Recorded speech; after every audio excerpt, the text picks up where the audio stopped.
Hello everyone. I'm Akhilesh Logidasan, the presenter of the day, and today's topic is about a structural tale of metals and non-metals. First, introduction. Engineering materials are substances that are utilized to make components, machineries, tools, and structures. Each of these materials, metals, polymers, ceramic, and composites, was chosen according to its mechanical, thermal, and chemical characteristics. Engineers can select the best material for a given task by understanding the structure and characteristics of a material. It guarantees cost effectiveness, durability, safety, and efficiency in design, avoiding malfunctions and enhancing performance in practical applications. Next, we're going to talk about the classification of materials. When designing and building structures and goods, engineering materials are essential based on their physical and chemical characteristics. They are typically divided into two major groups, metals and non-metals. First, we'll go to the metals. Elements or alloys that are noted for their strength, resilience, and capacity to conduct heat and electricity are called metals because of their usual hardness, sheen, malleability, and ductility.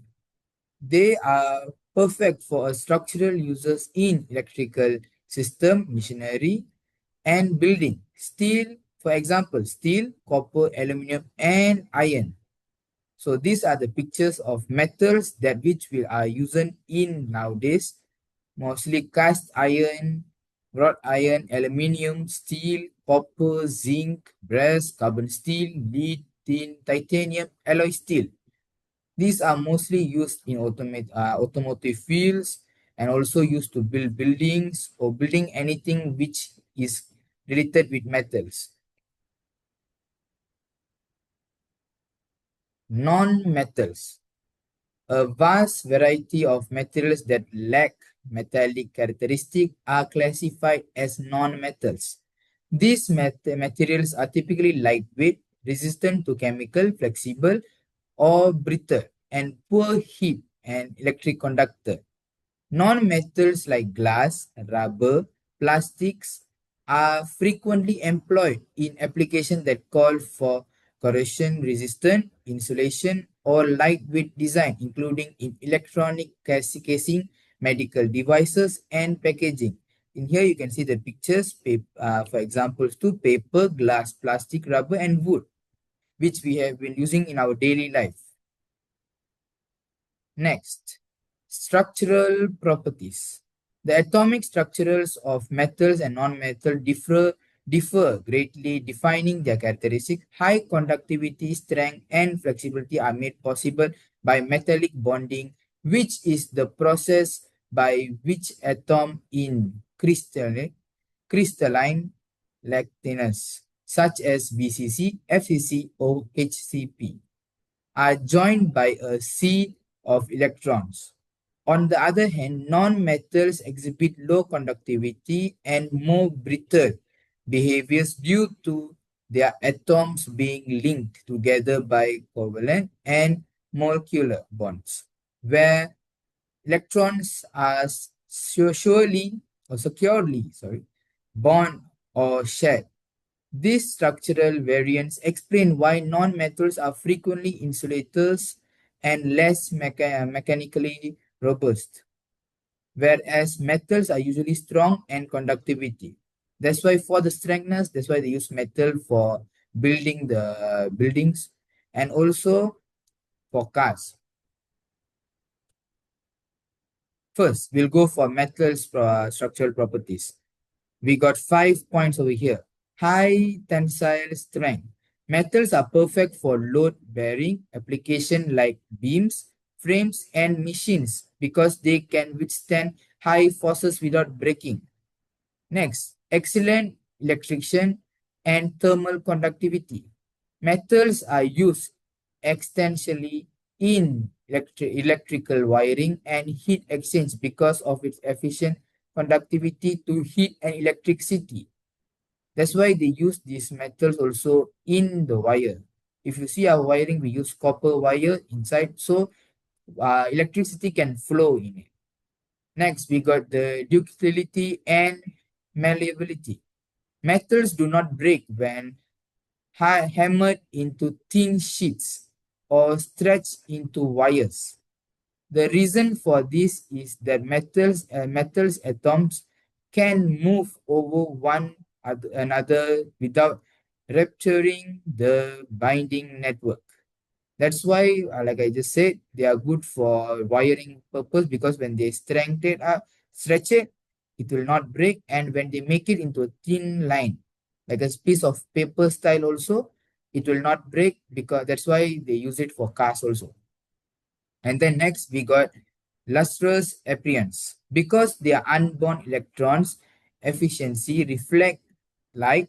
Metals have a polished reflection surface that makes them shiny. Most of the people likes the shininess, so the metal gives it very nice. And also because it's light, lot of cars also use this as modifications. High melting and boiling point. Metal have the highest melting and boiling point. Since it takes a lot of energy to break strong metallic connection, metals typically melt and boil at high temperature, making them appropriately for high heat settings.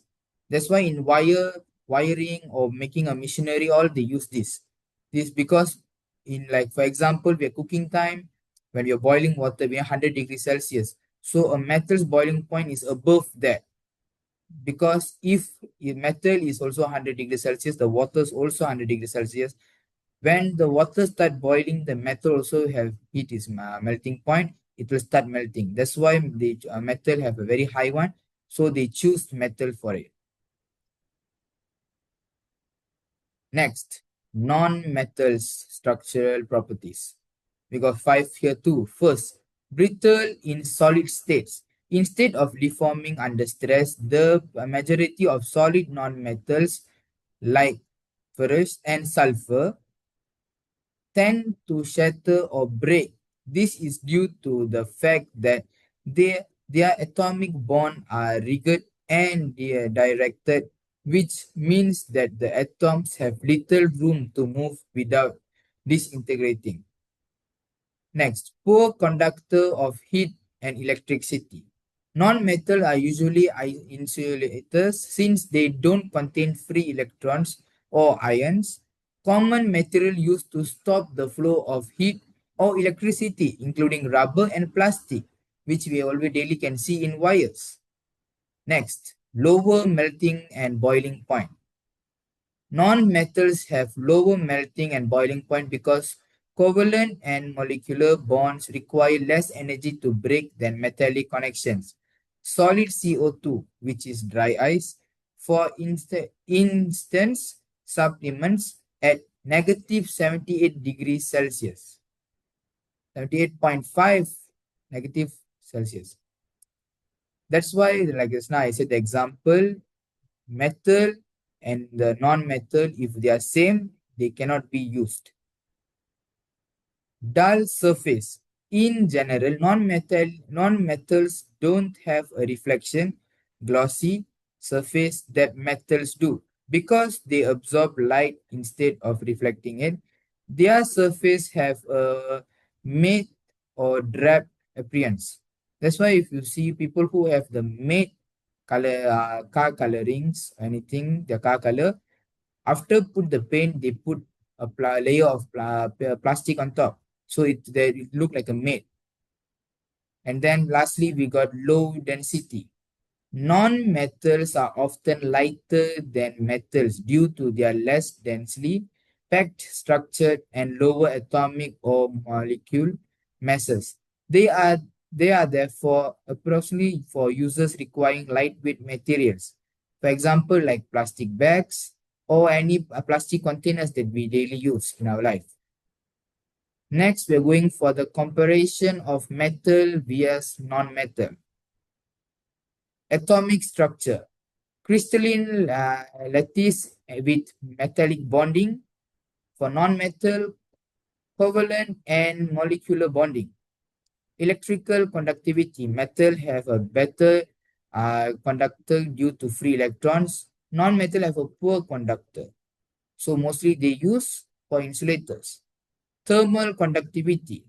Metals are high and non-thermals are low. Strength and hardness. Metals generally are strong and hard. That's why they are used to make to build buildings or cars, like I previously told also. And then non-metal usually soft and brittle. That's why they use only for like plastic Tupperwares, water bottles, or etc.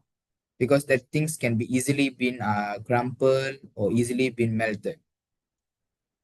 Malleability and ductility. Metals malleable and ductile. Non-metals brittle, not malleable or ductile. Appearance. Lustrous, non-metals dull or mid-surface. Melting and boiling point. Metals are high, non-metals are low. Typical issue. Metals. Structural materials, conductors, and machinery. Non-metals, insulator, packing, lightweight components. Next, real-world applications for metals. Because of their conductivity, strength, and durability, metals are employed extensively in industries. Metals like steel and aluminum are used in automotive industry to make suspension system, engine components, and structural frames. Aircraft bodies and parts are made from a lightweight, robust metal like titanium and aluminum alloy. Because of their great tensile strength and resistance to wear, hardened steel and frequently used in machinery and equipment for gear, shafts, and cutting tools. Additionally, metals are necessary for electrical wiring and constructions, such as pipeline, bridges, and beams. Next is the real-world application for non-metals.